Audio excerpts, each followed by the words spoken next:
And precisely, our guest is a great ambassador of French-speaking researchers in artificial intelligence. Eric Armel Numba, the president of the new African AI Research Center in Brazzaville, wants to be a champion of these new technologies and is an advisor to the government. He became the vice president of the new Francophone network in artificial intelligence created by the Agence Universitaire de la Francophonie, the AUF. Laurent Sostras and Nicolas Margeron met him on the sidelines of the Scientific Francophonie Week held recently in Cairo. Listen to him. Eric Armel Numba, hello and welcome on Initiative Africa. We are at the Scientific Francophonie Week in Cairo, and you have just participated in the Francophone AI Network launch. What is it about? The network that has just been launched here, and for which I was elected vice president, can serve as the technical arm of the University Francophone Agency on a rather specialized theme, which is no less than artificial intelligence. You have been elected vice president of this network. What will be your agenda? A group of us immediately set to work on a rather special agenda. 4 instructional workshops were set up, but I think within the framework of our network implementation we are going to propose other themes, in particular questions of artificial intelligence linked with management, and artificial intelligence with health, education and industry. But there is a major issue we must also make a priority of our mandate, and that is the issue of data governance. We can't talk about artificial intelligence without talking about data.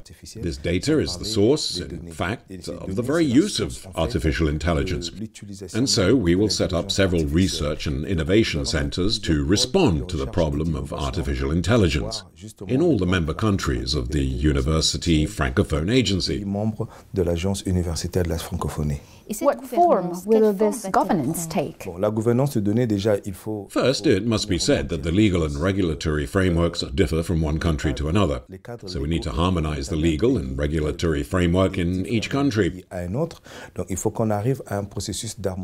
Harmonizing this and ensuring that the artificial intelligence we are talking about here is a responsible artificial intelligence that will not infringe on the privacy of citizens and will not have a negative impact, for example, on the health system. Because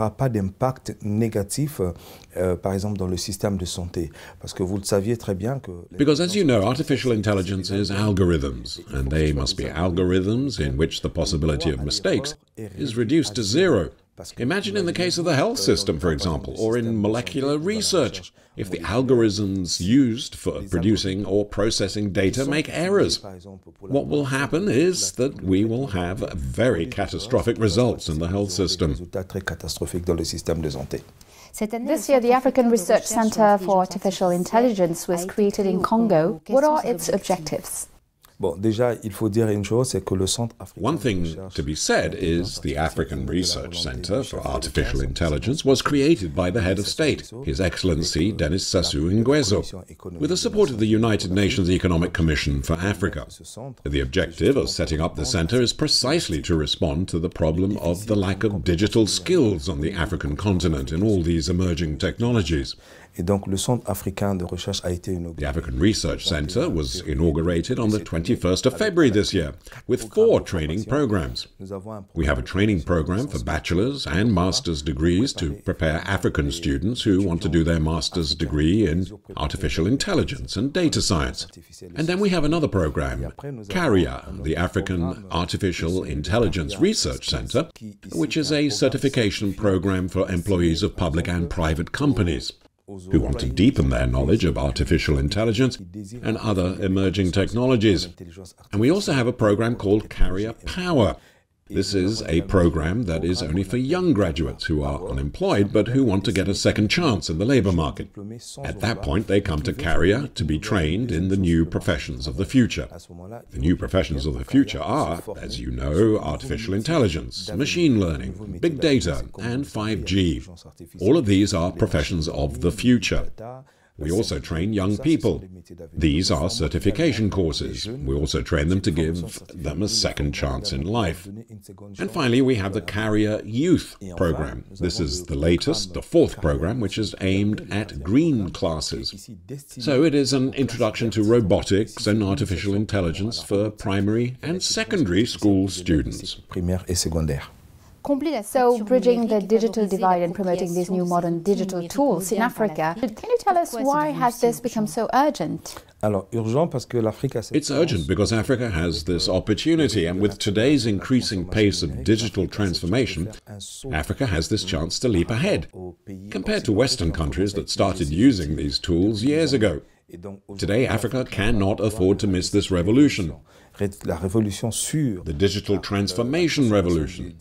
But there is another revolution, the data revolution.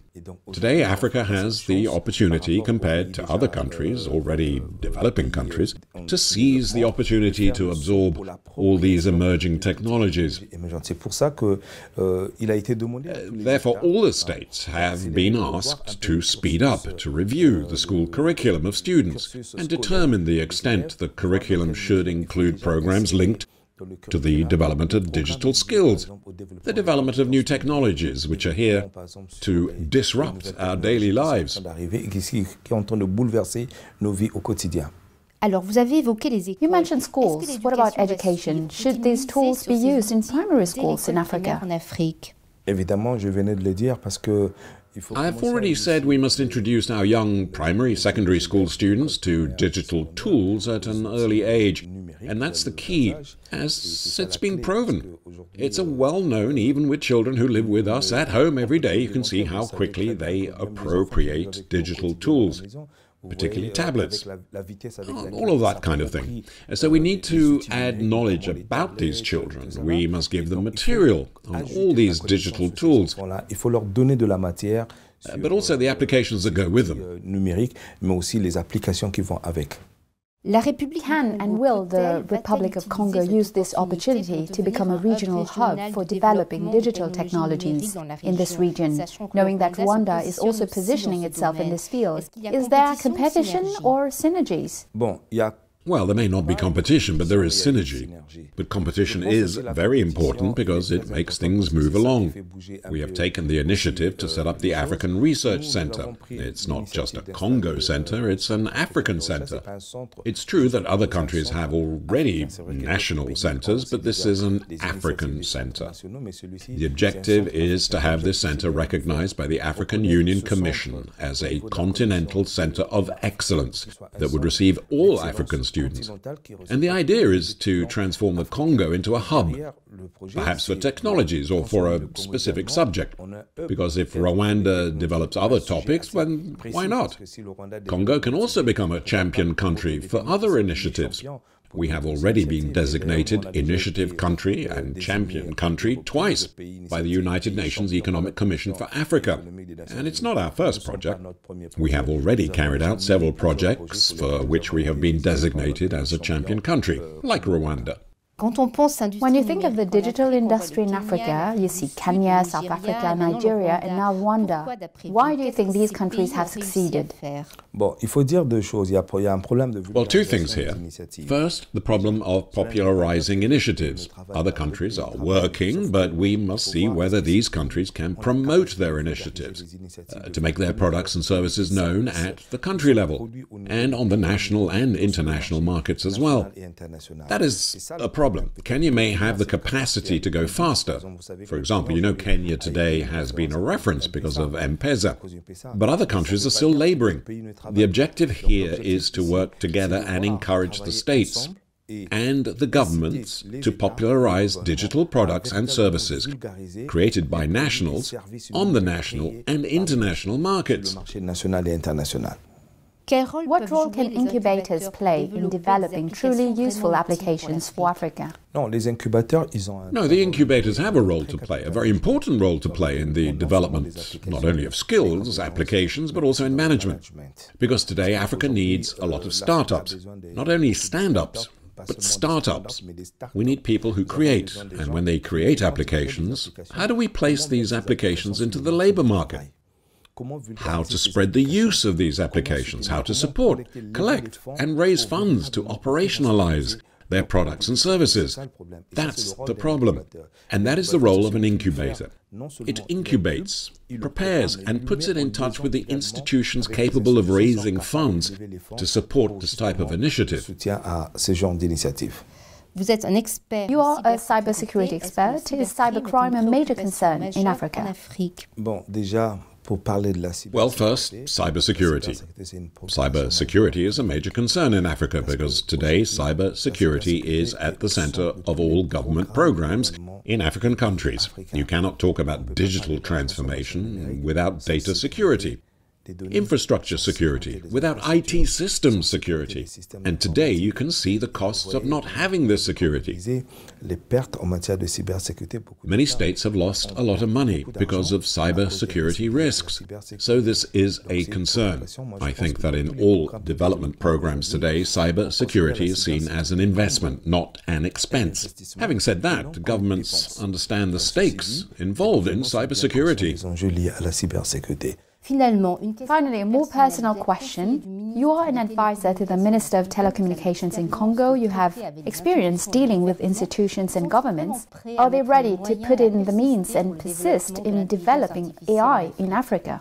I think so. If you go to, say, 5 meetings in Africa, the subject at the center of the debate in all 5 is artificial intelligence. So governments are aware that there is a trend and that they must get on board. These are technologies that are imposing themselves on us. And so there's no reason Africa should not embrace this progressive technology. Many governments are now starting to put in the means, and they have understood the need for artificial intelligence for the socio-economic development of our nations. So it is no longer a matter of proof. We practice artificial intelligence every day, and we see to what extent artificial intelligence is making things easier. And if you look at it, African governments are no longer talking about digital transformation because we are already in digital transformation. They are now talking about accelerating digital transformation. But what tools and technologies will help us accelerate this digital transformation? Well, technology. Artificial intelligence is a godsend. A great opportunity for Africa to make this leap and move forward faster than other nations. Thank you very much, Eric Numba. No, thank you very much.